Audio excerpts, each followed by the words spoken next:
stop all my sinning. Hey,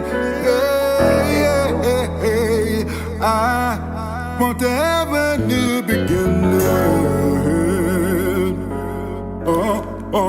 All the answers we haven't known. He died. I didn't really want the war alone. Praise the Lord, I'm still standing strong. Statue of Liberty, how I stand alone. Yeah, y'all know who it is, man. It's your wifey's favorite DJ, the Back Block Bully, DJ Juice Ortiz. And right now I'm here with a very special guest. I know I say that in all of my interviews, man, but this is a very special guest. This is a man I knew for a very long time. He's watched me grow up throughout the community. I've watched him through many stages and phases of his life. He has a very unique story that I think people need to hear. So I'm going to let him go ahead and introduce himself. Yes, my name, I'm John, RecoveryJohn66. I'd like to thank my buddy here. I mean, I watched him born. I watched him be born and stuff. So it's kind of funny that he's here and experiencing, the change that has come in my life, because it hasn't always been good. I used to be, I thought I was pretty good at one time. I used to have a pretty good job. I used to work at the stock exchange, the Philadelphia Stock Exchange. Those times there were pretty good for me. What did you do at the stock exchange? I basically, entered information into the computer. I used to go down to the floor to pick up the documents so that it could be put in the computer. Okay. Like the little slips and stuff. Yes, the slips and stuff that I, and make just, put them in the computer, key them in, like, Okay, data entry. Data entry type of thing. Okay.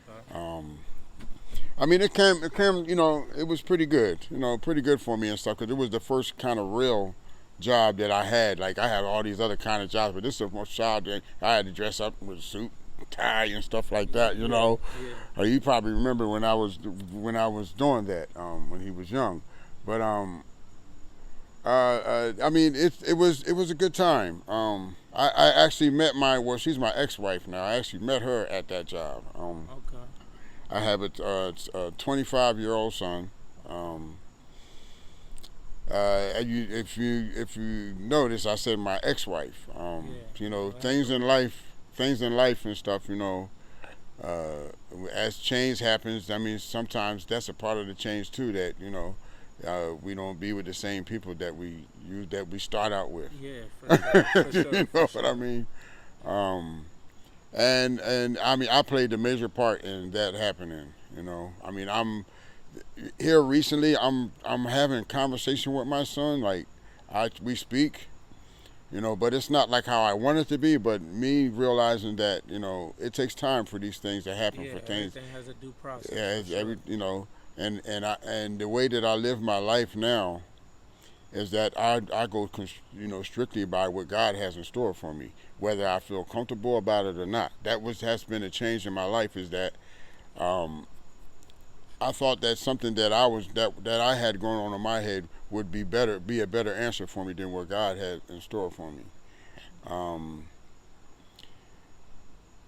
Go ahead.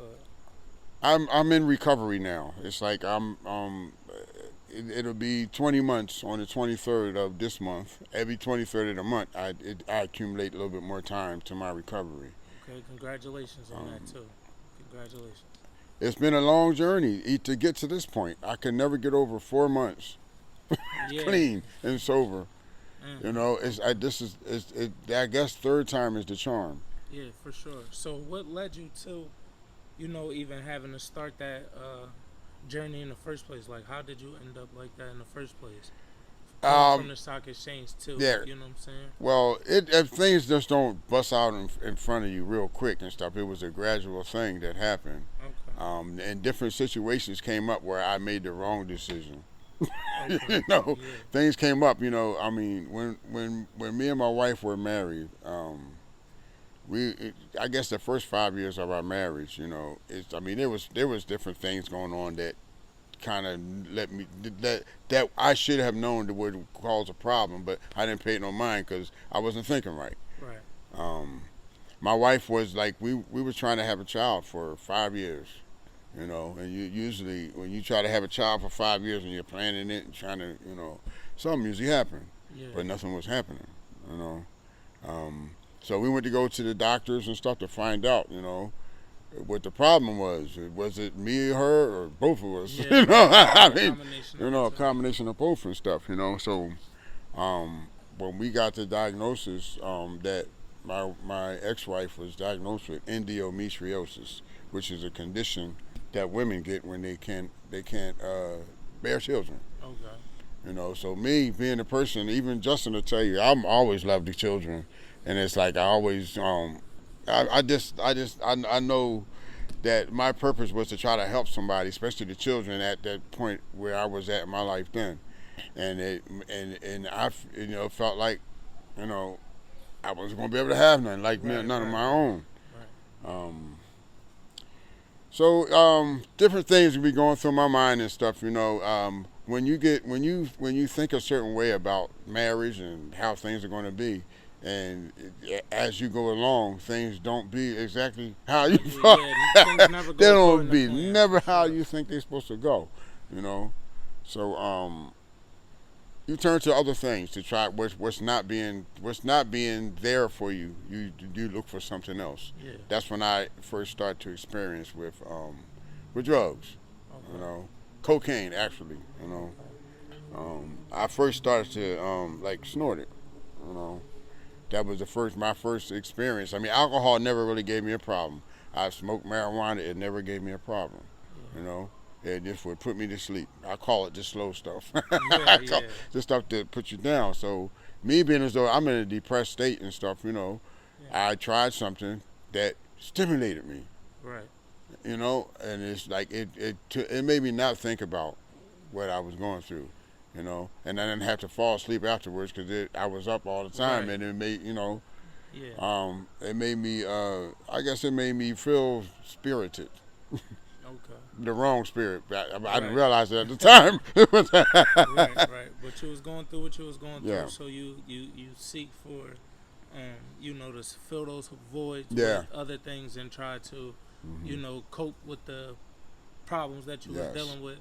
And as you found out, it didn't really turn out in your favor. Yes. So, at what point do you feel like you hit rock bottom? What do you feel like it was like? That was way down, way late down to the line. I've been trying to get this thing right with recovery. This is the third time that I'm doing this. The first time I went because my ex-wife, she told me if I ever catch you using drugs, it's over.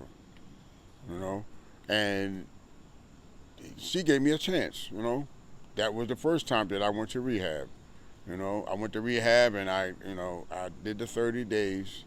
Came out, I was clean for another, well, I guess 3 months because it never been really over 4 months too much, and you know, eventually when you don't know nothing about why you were doing the things you were doing, and you're not doing any work to try to help them, Right. you're gonna go right back to what you did. Yeah. You know, Yeah. so I did. You know, that it got to the point where I'm not paying my bills. I started to, instead of snorting, I started to do, you know, crack. Yeah. It was around about that time when crack started to be really become really prevalent, you know, and it was the drug that the drug choice at that Especially time. in our neighborhood. In our Yeah, for sure, neighborhood, for our people. you know.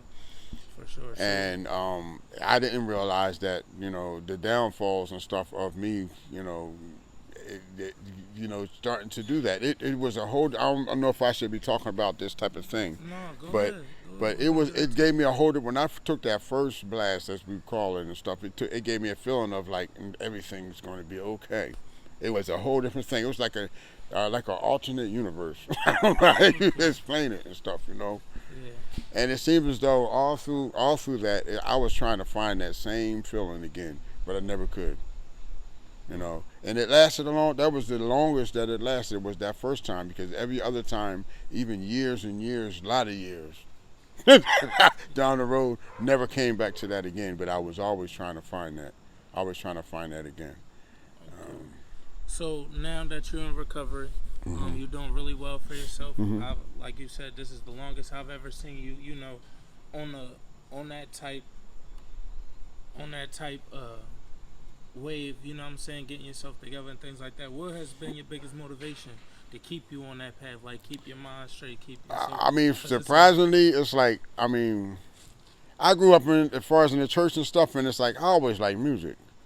You know what I mean? It's like music just always did something for me. Even in my addiction, I used to stand in front of the gas stations singing. People used to drop money to me and stuff like that, you know. So it's like that got me through a lot of things when people looking at me, because I didn't look the best when I was in my addiction at all. I used to push a shopping cart around the neighborhood, you know. I have to say that the majority of the people that knew me, they didn't really look down on me, but I did have that, and that I did have people that looked down on me. Yeah, but one thing I could say, knowing you and seeing you throughout, you know, your journey, I never seen you like bumming around. You know what I'm saying? Like, you know, people get on drugs or sit around and drink beers all day and they asking for something. It's rare that I ever seen you ask, if ever, seen you ask for anything. You know what I'm saying? Like, you might have had your own little hustles going on or whatever the case may be, and people could say whatever they want to say, but to be honest, I never seen you in a situation where you're like, damn, John, down bad and out. You know what I'm saying? You might be down bad, but you was never out.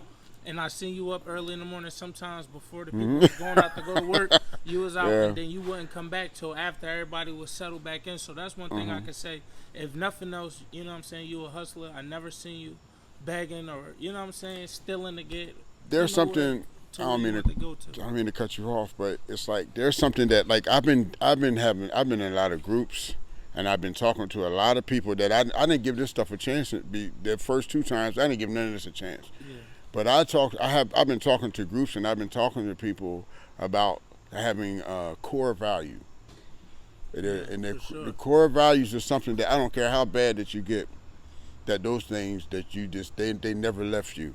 Yeah. And the thing where, like, I mean, to the point where I'm going to steal something, to the point where if I can't get this money on my own, I'm not going to steal it. I'm not going to ask nobody for it. I'll just do without it. Yeah. Certain things about me didn't change. Yeah, and that's one thing. You know, for sure. Certain things about me didn't change, but as far as like the washing up, wearing the clothes for months at a time, the same ones. I mean, that was something that really, you know, I mean, people would take me on the job someplace, and they'll have to spray their car with Lysol when I get out and stuff. You know, I mean, it's. Now I see it. It's like now I see. Maybe I should have been upset about it, but I couldn't have gave a good hoot about them spraying the car down, and it didn't occur to me that it was as bad as what it was. Yeah, you never see it when you. Yeah, because it's afterwards and see. But afterwards, it's like, man, that really, you know, and God, I'm gonna say, because I'm a very spiritual person, and I know that God was behind me the whole time. He was waiting for me to turn around and follow him instead of him following me where I'm going at to try to save me. Because he's, you know, now, I mean, I done turned around now. I'm not ever going to turn back that direction again. Yep, and I wish you nothing but luck on your journey. Now we're going to switch a little bit more to the positive side, because you've been doing music. You've been, you know, like you said, you've always had a love for music, always been singing, stuff like that. What is that like for you now? What are you trying to what message are you trying to relay with the music that you're doing now? Don't give up. That's down the line. I made a song about not giving up, you know, because no matter how bad things get, I kept waking up. I'm still waking up, you know, and it's like and there's something that is unseen that is allowing that to happen. For me to be able to talk where people can understand me, because there's someone that speaks now that you can't understand them, that they need some type of help. But God is making that possible, something that I can't see, you know. And through this whole journey, getting my life back in order has been through something that I can't see, and me having faith that it's going to do what it says it's going to do. Yeah, for sure. You know, for sure. So if you could tell your younger self one thing, or give your younger self one piece of advice, what would it be? Like, hang on in there. Okay. You know, hang on in there, because it does get better. I mean, that part of me, that other person, you know, that other person, I guess you can, it gets better.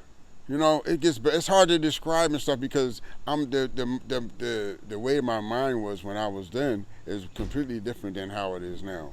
Okay. It's like the way I was thinking was nothing. It's like I didn't know anything, and I only could go on with what I knew in my mind. And if my mind didn't know nothing, then I didn't have nothing to go on. Okay. You know? Yeah, for sure, for sure. All right, so before we get out of here, you know, like I said, I want to congratulate you on your road to recovery. I want to make sure that you keep steadfast in that. But before we go, where can the people find you? Where can they? Is there any social medias, Instagrams, Facebooks? Anything Oh, like you can see me under John Hamilton. That's my name. My real name is John Hamilton. If you wanted to try to find out anything about me, or you want to, you can go onto Facebook, and you can leave me a message or text me something.